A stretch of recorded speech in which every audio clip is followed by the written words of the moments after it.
clôture de réunion, nous aurons un moment de prière libre. Ce sera notre au revoir au cours, à la session. Je dis ça pour notre frère Henri qui fait l'enregistrement, pour savoir que cette réunion de prière ne doit pas être enregistrée. Et je voudrais donc prendre comme lecture, dernière avec S, lecture aussi, dans le deuxième livre de Samuel au chapitre 24. Je lis le verset 1. Et puis après, nous passerons au premier livre des Chroniques, au chapitre 21, puis nous reviendrons à 2 Samuel 24. Je lis que la colère de l'Éternel s'enflamma de nouveau contre Israël, et il excita David contre eux en disant « Va, fais le dénombrement d'Israël et de Juda ». Le même récit nous est rapporté dans 1 Chronique 21,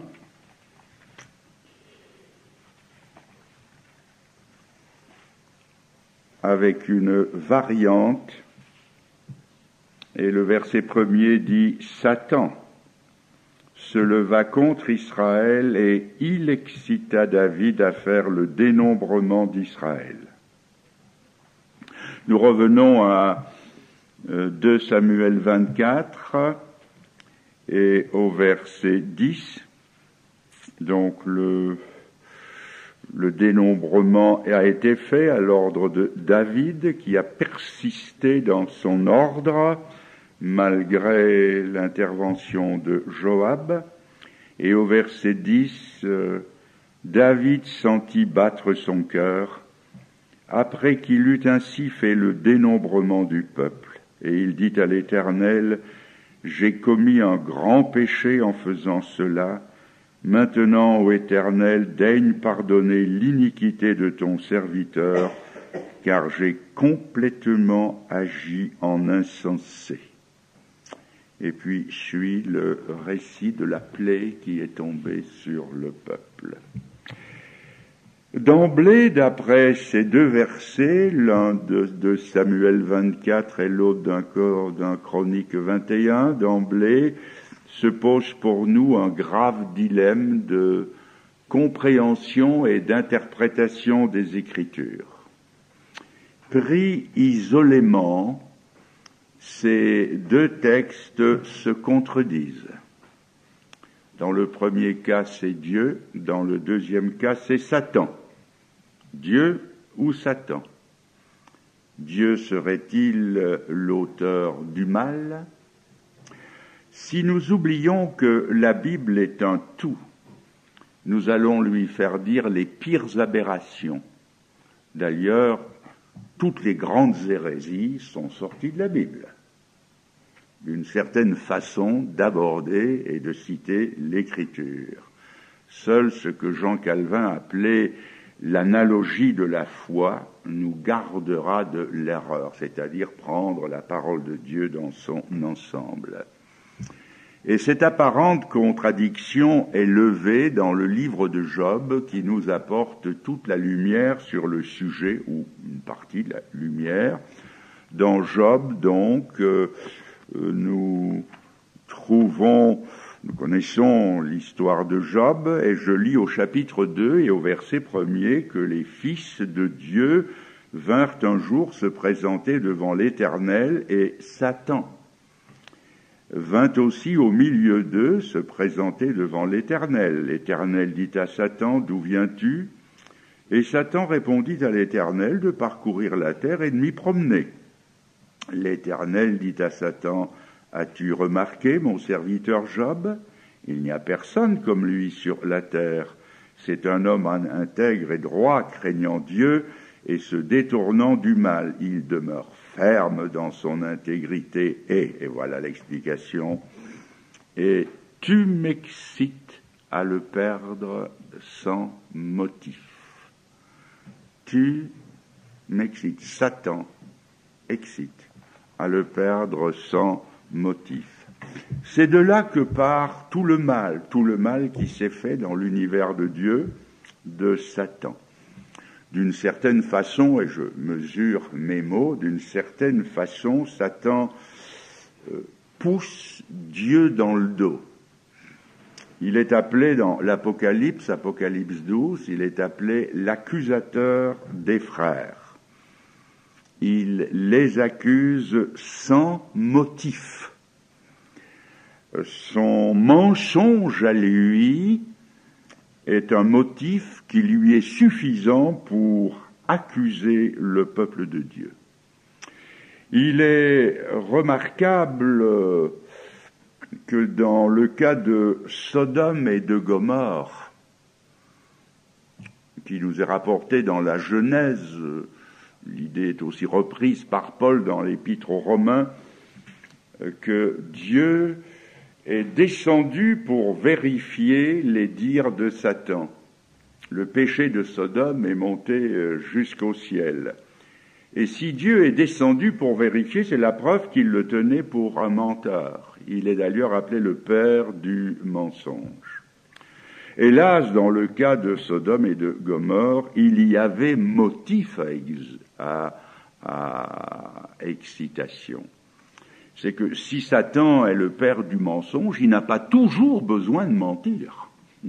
Parfois, il lui suffit de dire la vérité pour accuser. Et nous savons que là, le péché était monté jusqu'au ciel. Et ici aussi, dans ce texte, il y avait motif à excitation de la colère de Dieu. Nous oublions parfois que il y a de très nombreux textes dans l'Écriture qui nous montrent que l'idolâtrie n'était pas extirpée d'Israël. Nous savons d'ailleurs que le péché d'idolâtrie, l'abominable péché d'idolâtrie, a été la cause de la première diaspora d'Israël. C'était les idoles.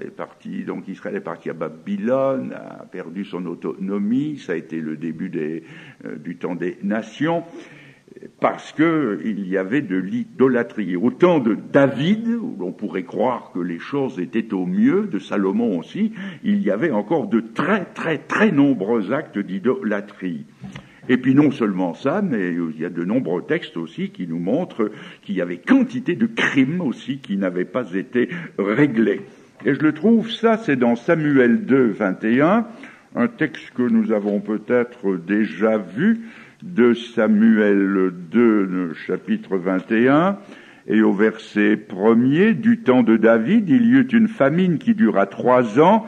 David chercha la face de l'Éternel, et l'Éternel dit, et voilà, c'est à cause de Saül et de sa maison sanguinaire, c'est parce qu'il a fait périr les Gabaonites. Eh bien, chaque fois qu'il y a un motif d'accusation, Satan s'en sert pour mettre en branle la justice de Dieu, parce qu'il sait que Dieu ne peut pas voir le mal sans le punir.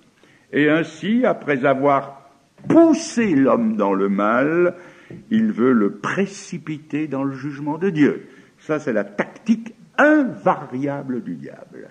Pousser l'homme dans le mal, afin de le précipiter, je me répète là, dans le jugement de Dieu. Alors, quelle est la parade pour l'enfant de Dieu? Et la parade à Satan, aux accusations de Satan, je la trouve dans ce texte d'Apocalypse que je vais vous lire, Apocalypse 12 et le verset 11. Il est parlé du grand dragon qui a été précipité sur terre, et il est dit, ils l'ont vaincu à cause du sang de l'agneau, à cause de la parole de leur témoignage, et ils n'ont pas aimé leur vie jusqu'à craindre la mort. C'est-à-dire que la foi publique au sacrifice de Jésus, c'est la parade. face à Jésus-Christ mort pour nos péchés, à l'absolution, le pardon que nous avons reçu du souverain juge, le plus accablant faisceau de preuves s'envole comme des feuilles mortes. L'apôtre Paul, ayant en vue la mort et la résurrection de Jésus, lance un défi aux hordes sataniques dans Romains 8, et il dit 4 choses. Qui sera contre nous? 2. Qui nous accusera? 2.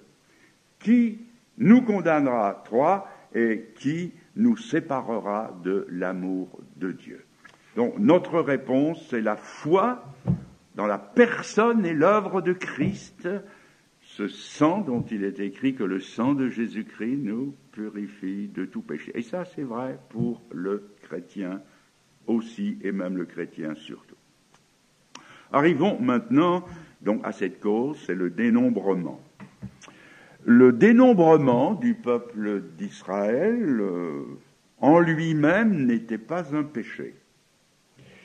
Il y avait eu d'autres dénombrements, car notre Dieu est, ne l'oublions jamais, c'est valable pour le Nouveau Testament autant que pour l'Ancien, notre Dieu est un Dieu d'ordre, pas un Dieu de désordre.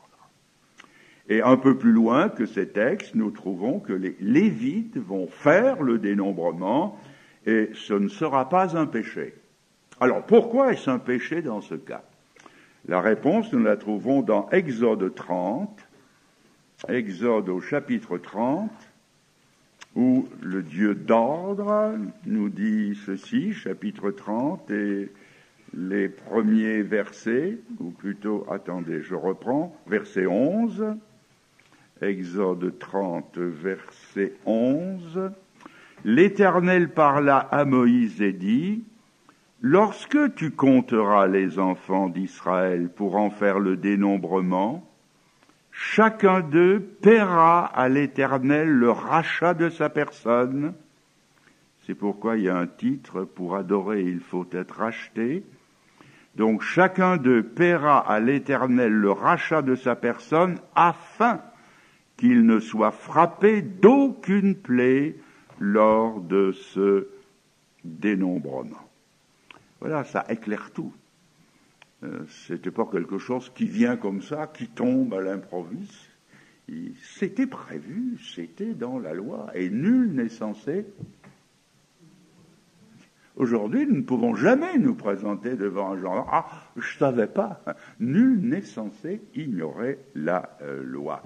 Et il y a une marée de péchés. Marée parce qu'il y a eu le recensement, il y avait 1 500 000 hommes de guerre à une marée de péchés, puisqu'aucun d'eux n'avait payé leur rachat, a répondu une marée de jugements, et 70 000, 70 000 personnes sont mortes en Israël. Nous ne nous étonnons pas d'un tel jugement, même si ça peut nous étonner, car ce que je viens de dire n'est rien en comparaison de ce qui attend notre monde.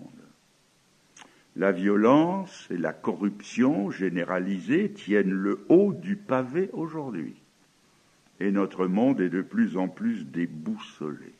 Entre autres, des millions d'enfants sont assassinés chaque année par la légalisation de l'avortement. Et il n'y a pas que ce crime-là, il y en a tant d'autres. Et le mal est dans la légalisation de la chose. Sodome et Gomorrhe a existé de tout temps, existait avant Sodome et Gomorrhe existait. Après, mais ce qui a perdu Sodome et Gomorrhe, c'est la légalisation de la chose. Et ce qui perd notre monde, c'est la légalisation du crime. Et déjà, dans notre monde, la coupe de la colère de Dieu, il y a cette coupe, la coupe de la colère de Dieu est presque pleine, et je crois qu'encore quelques gouttes, et ça va déborder. Et à ces millions de morts, de crimes, de violences, de corruption, va répondre, je mesure mes mots, des centaines de millions de morts. d'effroyables convulsions militaires, politiques et géologiques secouent notre planète. Et si j'ai bien compris l'Apocalypse, et je mets le « si » en majuscule, avec le grand espoir que je n'ai pas compris, mais si j'ai bien compris l'Apocalypse, c'est écrit en toutes lettres, les 2/3 de l'humanité va périr.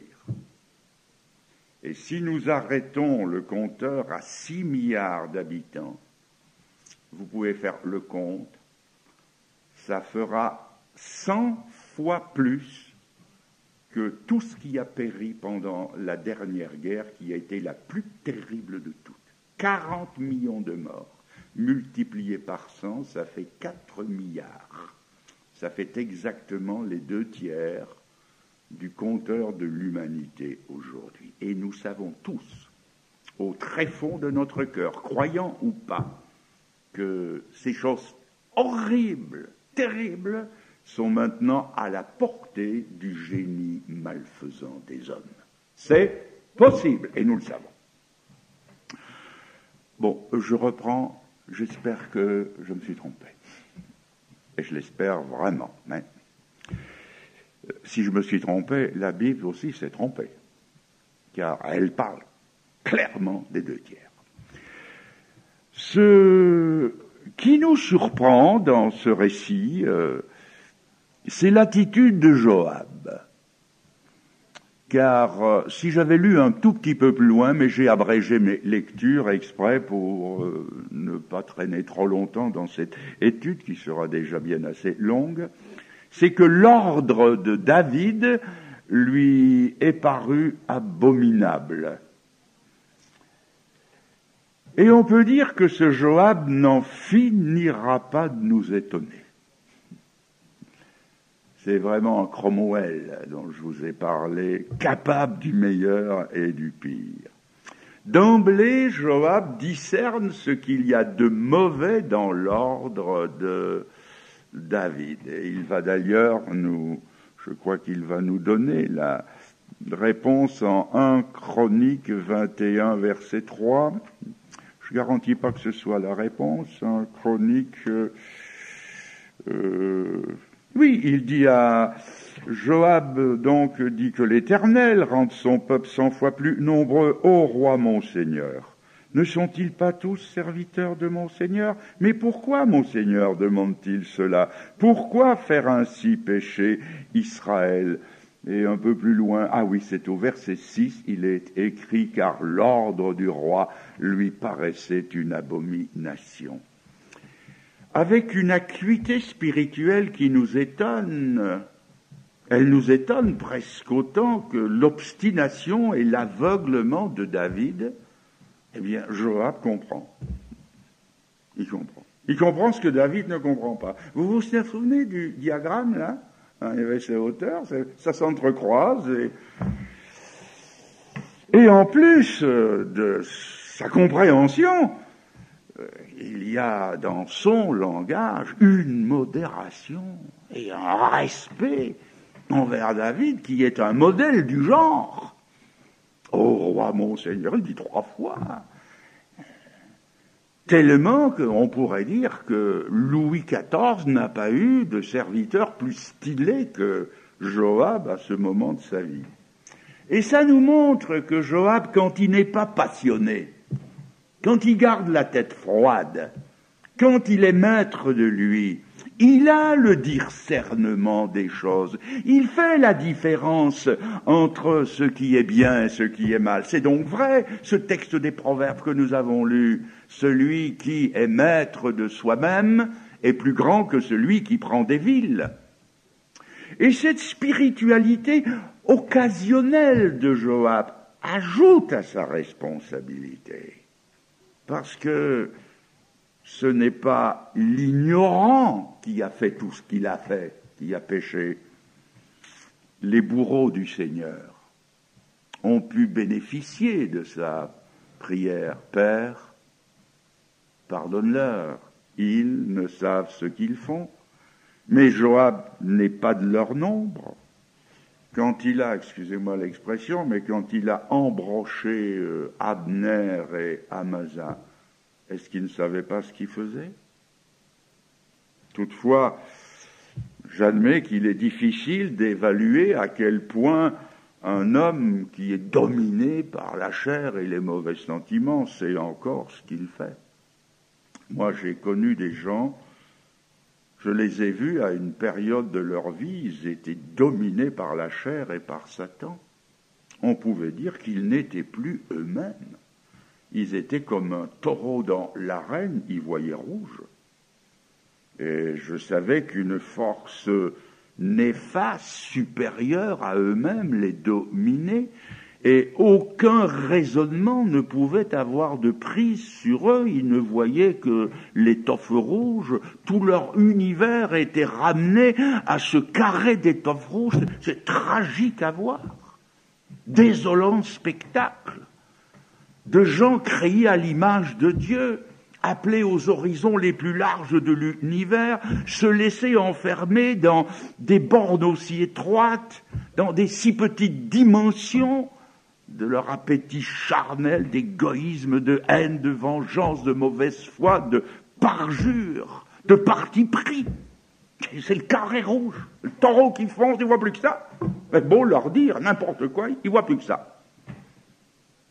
C'est comme ça. Alors maintenant, on va donc voir le dernier éclair de spiritualité de Joab. Son bon conseil à David, il lui dit, mais oh mon roi, mon seigneur, le peuple est nombreux, tu règnes sur eux, à quoi bon faire ce dénombrement? Mais contraint par l'ordre du roi, il se met en route et nous ajouterons ce fleuron à Joab, le cœur n'y est pas.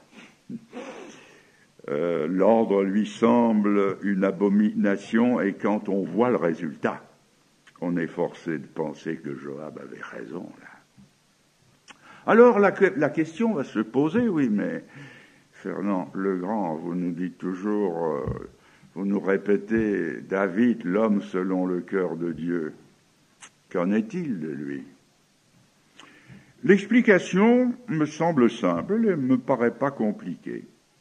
Avez-vous remarqué que c'est David qui est tenté, pas Joab? C'est David qui est pris à partie, c'est David qui est visé, c'est David qui est la cible principale, pas Joab. Joab n'est pas très dangereux pour Satan. Il ne contrarie pas vraiment ses plans. Il n'est pas dans la lignée qui doit amener le Messie. Et puis Joab a oxy 2 hommes plus justes que lui. Jamais la repentance n'est née dans le cœur de Joab. Assassiner plus juste que soi, c'est le travail de Satan. Et dans 2 occasions, Joab a été son auxiliaire. Et puis il ne nous est jamais rapporté, comme dans le cas de David, que Joab sentit son cœur battre. L'Écriture ne nous a pas rapporté que Joab ait jamais dit « j'ai péché », jamais.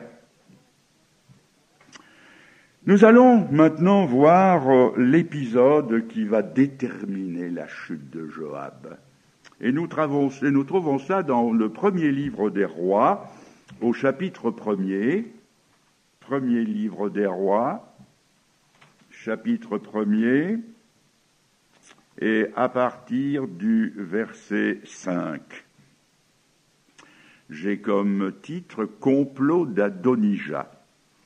Et je lis à partir du verset 5, donc ce n'est qu'une page ou 2 plus loin que la fin du livre de Samuel. Adonijah, fils de Haggith, se laissa emporter par l'orgueil jusqu'à dire « c'est moi qui serai roi ». Et il se procura un char et des cavaliers et 50 hommes qui couraient devant lui.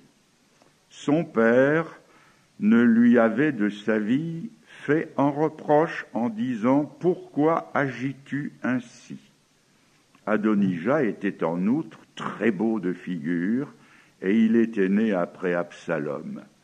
Il eut un entretien avec Joab, fils de Tseruja, et avec le sacrificateur Abiathar, et, incroyable, ils embrassèrent son parti. Verset 9, Adonijah tua des brebis, des bœufs, des veaux gras, près de la pierre de Zoléette, qui est à côté d'Enrogel, et il invita tous ses frères, fils du roi, tous les hommes de Juda, au service du roi, mais il n'invita point Nathan le prophète, ni Benadja, ni les vaillants hommes, ni Salomon, son frère. Voilà. Dans ce récit, Joab a perdu son flair. Il a un gros rhume, spirituellement parlant. Ça sent le brûler à plein nez, et il ne sent rien. Lui qui a si bien discerné l'orgueil du père, car il y a eu chez David cette bouffée-là d'orgueil, comme Ézéchias, le bon roi, lorsqu'il voulait faire le dénombrement, eh bien, lui qui a si bien su discerner l'orgueil du père ne voit pas l'orgueil du fils. Et il va se laisser berner sur toute la ligne. Et puis, Joab devait être au courant, et il l'était, que le roi désigné, c'était Salomon et pas Adonijah. Et puis, en plus, c'est qu'en Adonijah, il voit se répéter le scénario d'Absalom. C'est la réplique en plus petit de ce qui s'est passé quelques années avant et qu'il a combattu, si justement Adonijah prend des chars, 50 hommes, la même chose, 50 hommes pour courir devant lui, faire la propagande, la place pour ses discours. Il est l'aîné de la famille, il est dans la ligne du trône, il est beau, ça ne gâche rien, Absalom l'était aussi, il est même écrit, là on pourrait s'étendre, mais je ne dirais rien, mais son père lui a jamais fait un reproche, il n'avait jamais connu le martinet, comme moi je l'ai connu, pas de reproche, rien fait, pas une seule claque, j'en ai reçu quelques-unes, moi. J'espère que vous en avez reçu aussi. Ça ne vous a pas fait de tort si vous en avez reçu. Eh bien, lui pas. Voilà, il est dit. Mais Adonijah, plus habile qu'Absalom, ne remplace pas Joab à la tête de l'armée. Non, il vient le trouver.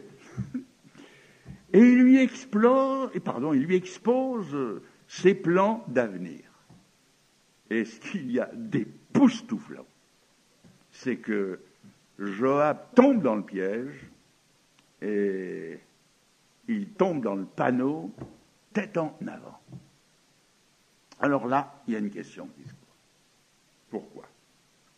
Pourquoi Joab est-il tombé dans ce piège? Souvenons-nous que Joab, dans sa vie, a eu une dureté qui confinait à la méchanceté. Nous l'avons abondamment dit, et la méchanceté ne reste jamais impunie devant Dieu. Le reproche qui sera fait à Joab ne visera pas ces guerres, ou la violence qu'il y a dans les guerres. Moi, je ne connais pas de guerre où il n'y a pas de violence. Mais c'est d'avoir eu une accentuation de la violence au point de verser dans le temps de paix le sang de la guerre. C'est-à-dire que Joab a fait la guerre à ceux qui ne la lui faisaient pas. Ni Abner, ni Amazal ne lui faisaient la guerre. Et c'est aussi vrai que, parce qu'il faut faire le parallèle, dans les guerres spirituelles du Nouveau Testament, je l'ai déjà dit, je le répète, nous n'avons pas à lutter contre la chair et le sang, il ne s'agit pas d'épée, il ne s'agit pas de fusil, il ne s'agit pas de la djihad, mais c'est la lutte contre la chair, c'est-à-dire la chair, c'est pas la chair et le sang, mais contre les autorités, les principautés. C'est vrai que dans l'Église d'aujourd'hui, moi, j'ai connu des hommes de Dieu qui ont été anormalement durs. Je souligne anormalement. Certes, ce n'est pas facile de conduire l'œuvre de Dieu, quelle qu'elle soit, quel que soit son nom. Ce n'est pas facile d'avoir des responsabilités, de bien les accomplir dans l'Église. Et il y a des mesures extrêmes qui parfois doivent être prises. Mais j'ai connu des excommunications de l'Église qui n'étaient rien d'autre que des assassinats spirituels, des déblayages de terrain et des règlements de compte à la Joab.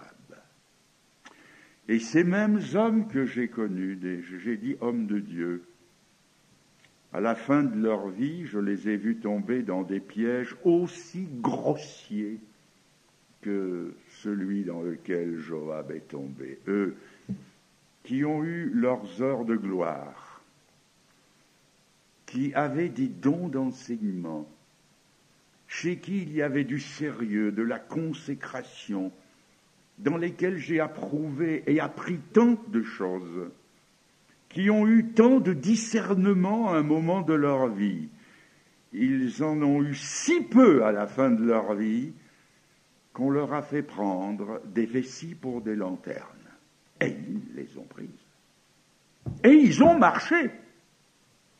Et l'action qui a entraîné leur perte et leur décadence était d'une folie telle que seul un aveuglement dirigé peut expliquer la chose. Et je dis non.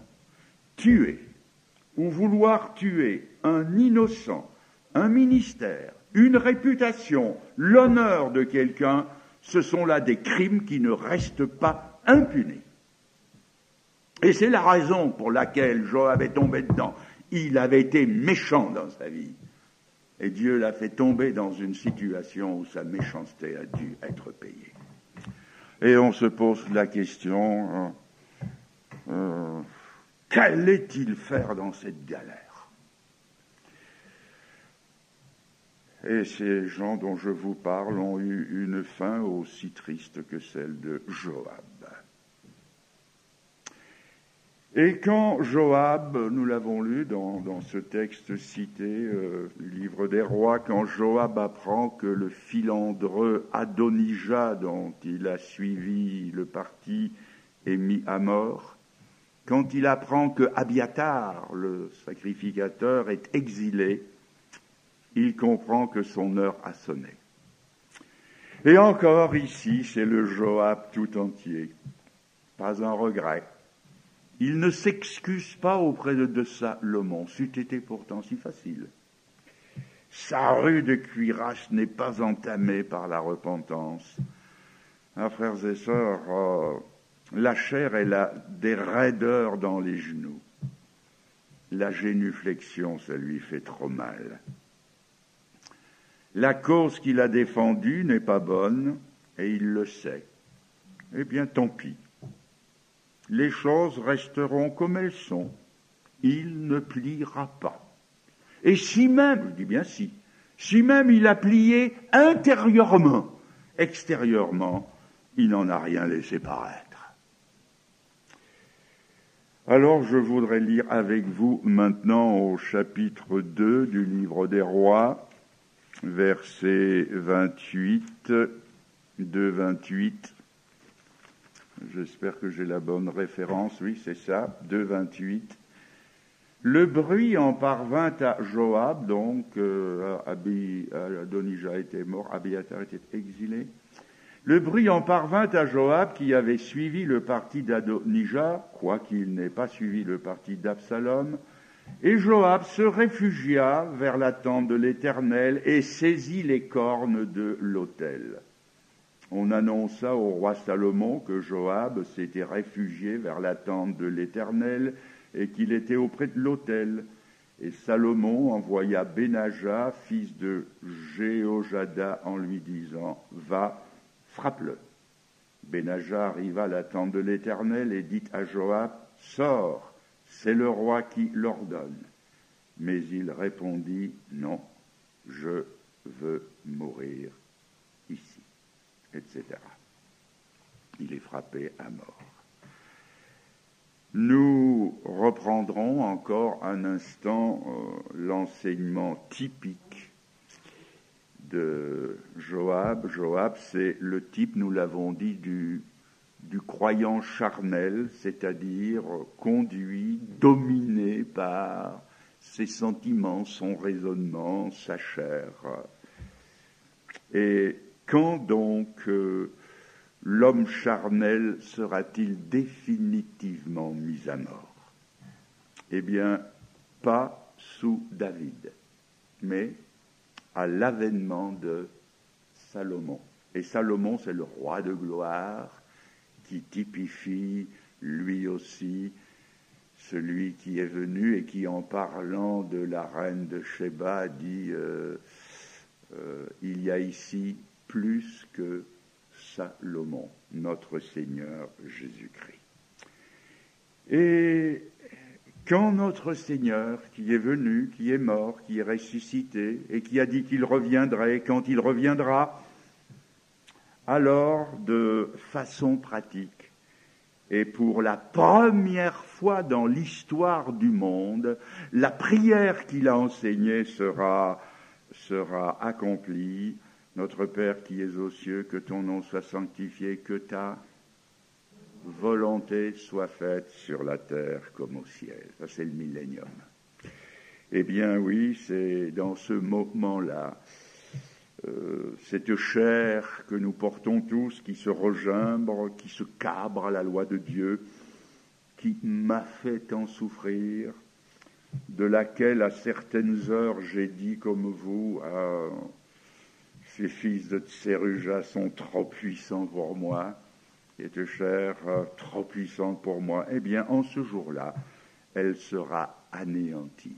Ce jour-là, quand il reviendra, nous serons transmués, dépouillés de cette chair, nous serons rendus conformes au corps de sa gloire, est-il écrit, je crois, dans l'Épître aux Colossiens, par la puissance qu'il a de s'assujettir toutes choses.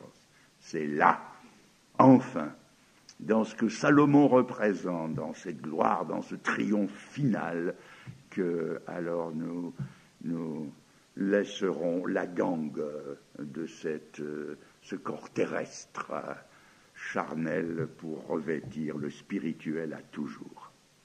Et nous retiendrons les dernières paroles de Joab, dernières paroles qui ont été prononcées pas n'importe où, elles ont été prononcées à l'autel des sacrifices. Il était là, accroché à 4 cornes à cet autel, et il a dit cette phrase, « Je veux mourir ici ». Phrase admirable en 4 mots. 4 mots qui contiennent tout ce qui a manqué à sa vie. Oui, Joab, c'est là où tu es maintenant, à l'autel de la mise à mort des sacrifices. C'est là que plus tôt tu aurais dû mourir à toi-même. Tu aurais dû vivre de l'autel, comme aujourd'hui le croyant vit de la croix de Jésus-Christ. Tu aurais dû vivre de sa mort. L'apôtre Paul dit, nous portons toujours en nous, là, quelqu'un qui sait, la vie de Jésus-Christ. C'est pas la vie, hein? Oui. Nous portons toujours en nous la mort de Jésus. Je suis crucifié avec Christ, et la vie que je vis dans la chair, je la vis maintenant au Fils de Dieu qui m'a aimé, qui s'est donné lui-même pour nous. C'est à ta mort, Joab, que tu as laissé crucifier la chair et ses passions. C'est là. Alors que dans le plan de Dieu, c'est à ta conversion que ça aurait dû se passer. Tout est là. C'est au bout de sa vie. À la fin, quand il ne valait plus rien. Mais c'est quand on commence sa vie avec Christ. Elle commence à la croix. Et c'est à la croix que nous devions, comme dit l'apôtre Paul, je suis crucifié avec Christ. Nous saluons le crucifié, mais c'est nous aussi qui devons mourir. Et c'est là, sur la croix de Jésus, où il se laisse crucifier avec le Seigneur, qu'un homme, Paul en particulier, perd tout ce qu'il a. Il l'a dit, j'ai fait la paire de toutes choses. Ayant tout perdu, l'apôtre Paul n'avait plus rien à perdre. Quand on a tout perdu, on ne perd plus rien. Mais quand on perd rien, on a tout à perdre encore. Et voyez-vous, Joab ne s'est jamais laissé crucifier. Et il en a traîné les désagréments toute sa vie, voulant la sauver, il a fini par la perdre presque tout entière. Et c'est le langage du Seigneur, celui qui voudra sauver sa vie, il la perdra, il l'a perdu toute sa vie. Et il dira ici, je veux mourir ici. Et c'est là la plus grande et la plus belle leçon que Joab nous lègue. Et la croix de Jésus-Christ, elle est plantée parmi nous ce matin. Ah, si chacun de nous pouvait dire « Je veux mourir ici ». Et je vais essayer en très peu de mots de détailler ces 4 mots. Joab dit « Je ». Je, c'est-à-dire, oui, mon vieux moi, ce qu'il n'aurait jamais dû être, ce je, il va mourir aujourd'hui. Je veux. Ma volonté, enfin, se rend, se plie, s'exécute. Je veux qu'il en soit ainsi. Je veux mourir, d'une mort qui ne pourra m'être qu'un gain, puisque vivre fut plutôt ma perte. Je veux mourir à une vie qui sentait la mort qu'elle portait en soi. Je veux mourir. Et puis alors, je veux mourir ici, pas ailleurs. Là où le sacrifice est agréé de Dieu, là où le Dieu que j'ai si souvent offensé est rendu propice aux pécheurs, à l'autel, à la croix. L'étude est presque terminée. Nous arrivons au bout, tout doucement. Elle était difficile. Je crois que vous en convenez. C'était pas trop facile de cerner le personnage. Il était énigmatique, inquiétant, attachant. C'est le Saint-Esprit qui nous a fait écrire cette histoire. Je l'ai dit hier, je le répète, ces choses ont été écrites pour notre instruction, c'est pour nous. Et je suis convaincu que plus jamais vous n'ignorerez Joab. Vous lisez la parole, vous lisez l'Ancien Testament. J'espère qu'il y a une certaine méthode dans votre façon de lire la parole de Dieu. Et quand vous arriverez à Joab, vous penserez qu'il était prince et chef, qu'il a conquis Jérusalem, et qu'il a fait de grands exploits, sauf un, lui qui prenait les villes. Il n'a jamais été maître de lui-même, ou à la fin de sa vie, tout à la fin de sa vie. C'est là qu'il est mort, c'est là qu'il a vraiment vécu quand il est mort. Toutefois, le but ne serait pas atteint si Joab, dans notre lecture et notre compréhension des Écritures, prenait trop de relief. L'apôtre Paul nous a dit « Examinez toutes choses et retenez ce qui est bon ». C'est ça qu'il faut retenir. Alors que plutôt nos yeux se fixent sur David et sur celui que David représente, le fils de David. Dans Hébreux 11, nous avons ce qu'on a appelé la galerie des héros de la foi. Et dans cette galerie, il y a des noms prestigieux.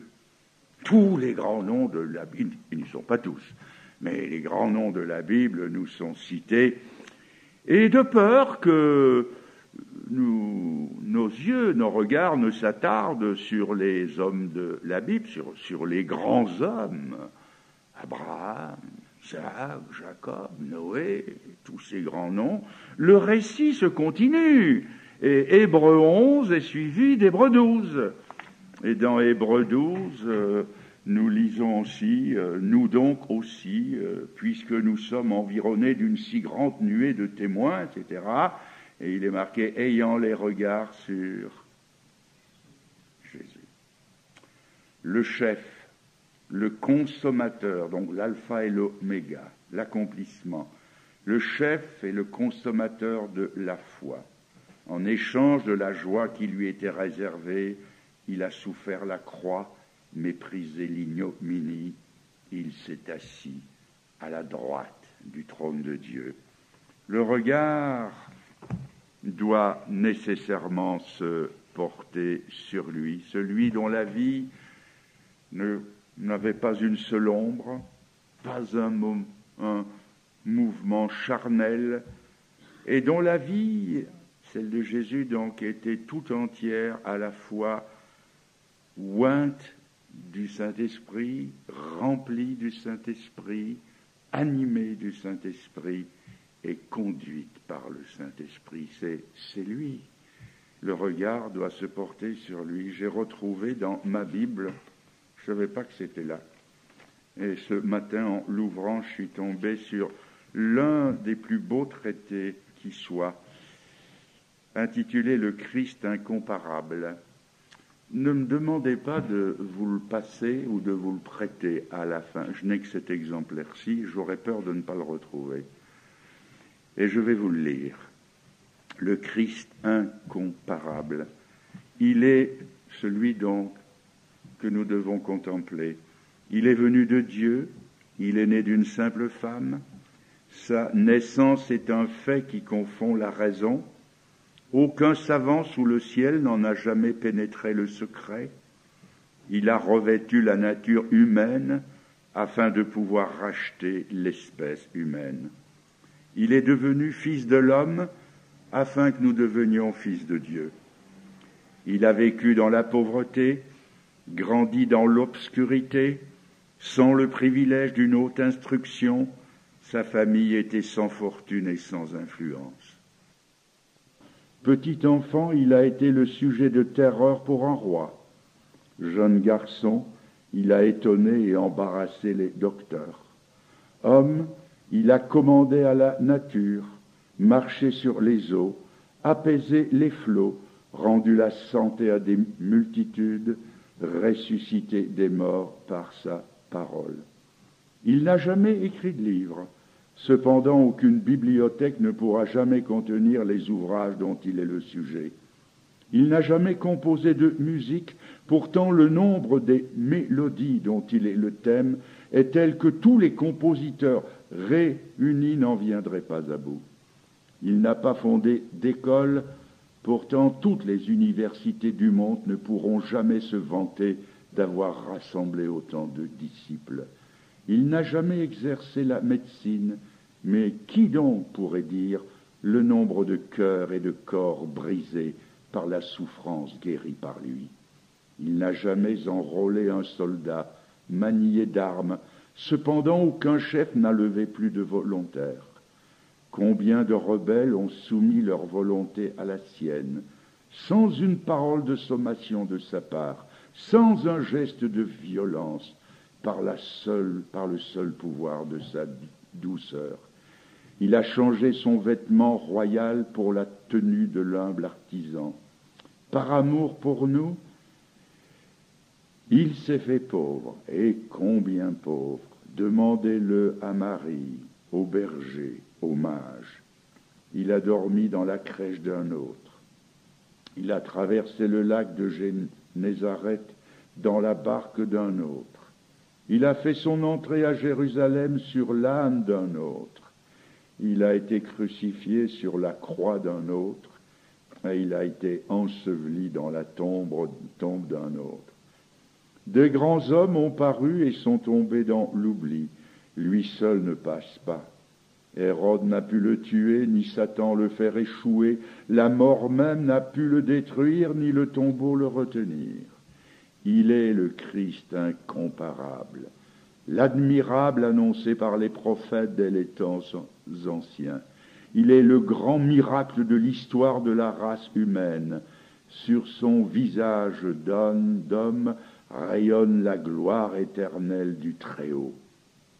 Sur la croix des esclaves et des criminels, il est mort pour vous comme pour moi, d'une mort horrible et pleine d'angoisse, écrasé sous le poids affreux de notre péché. Patiemment, année après année, sur les sentiers du doute où vous vous éloignez de lui, il vous a cherché et vous ne le saviez pas. Maintenant, ne tardez plus, ouvrez-lui votre cœur. Aujourd'hui, il voudrait vous entendre l'appeler mon Sauveur, ou j'ajoute, dans la perspective de cette étude, mon Seigneur. J'ai dit que l'histoire de Joab était presque finie, alors je vais la finir tout à fait. Je vous donne 3 citations, je ne vais pas les lire. 2 Samuel chapitre 8 verset 13, 1 Chronique 18 verset 12 et Psaume 60 verset 1. Dans la première, il est dit de David qu'il a tué 18 000 Édomites dans la vallée du Sel. Dans la deuxième, il est dit que Abishai a tué 18 000 Édomites dans la vallée du Sel. Et dans la troisième, il est dit que Joab a tué 18 000 Édomites dans la vallée du Sel. C'est-à-dire qu'un événement est attribué, un même événement est attribué à 3 personnes différentes. David le roi, Abishai le combattant et Joab le généralissime des armées. Personne n'est oublié, tout simplement. Et pour bien prouver que chacun au tribunal de Christ aura sa récompense. Le tribunal des Christ est essentiellement, je le crois, le tribunal des récompenses. Eh bien, pour bien le prouver que chacun aura sa récompense, à titre posthume, il est écrit dans 1 Chronique 26, premier livre des Chroniques au chapitre 26, et je lis à partir du verset peut-être 27, il est question du butin pris à la guerre, ceux qui les ont consacrés. Il est marqué pour l'entretien de la maison de l'Éternel, tout ce qui avait été, verset 28, consacré par Samuel le voyant, par Saül fils de Kis, par Abner fils de Ner et par Joab, par Joab fils de Séruja, toutes les choses consacrées. J'ai dit à titre posthume, là, cela est rappelé à titre posthume. Souvenons-nous de ce dont nous avons parlé hier. Nous nous sommes arrêtés pour finir, nous allons en faire autant aujourd'hui à 1 Corinthiens 3 où l'apôtre dit « J'ai posé le bon fondement » et que chacun veille à ce qui bâtit sur le fondement. Et au verset 12, si quelqu'un bâtit sur ce fondement avec de l'or, de l'argent, des pierres précieuses, 3 choses, puis 3 encore, bois, foin et chaume, l'œuvre de chacun sera manifestée, car le jour la fera connaître, parce qu'elle se révélera dans le feu, et le feu éprouvera ce qu'est l'œuvre de chacun. Si l'œuvre bâtie par quelqu'un sur le fondement subsiste, il recevra une récompense. Et si l'œuvre de quelqu'un est consumée, c'est-à-dire si avec du bois, du foin, du chaume, il perdra sa récompense. Pour lui, toutefois, pour lui, il sera sauvé, mais comme au travers du feu. Eh bien, on peut dire en finissant que dans les cendres encore chaudes de sa vie tumultueuse, certaines choses avaient résisté au feu chez Joab. Il y avait des choses consacrées qui étaient restées. Il y avait de l'argent, il y avait un peu d'or, et il y avait même quelques pierres précieuses. Alors, la conclusion, c'est que, frères et sœurs, retenons cela, faisons en sorte que sur le bon fondement de notre foi, il n'y ait pas trop de foin, il n'y ait pas trop de bois, il n'y ait pas trop de chaume. Et je crois que s'il n'y en avait pas du tout, ce serait parfait. C'est ma conclusion. C'est que s'il n'y en avait pas du tout, ce serait parfait. Mais même un homme comme Joab a laissé des traces. Il y avait des choses qui ont subsisté au feu. Voilà, je propose que nous ayons un moment de prière, de recueillement. Je crois qu'il ne sera pas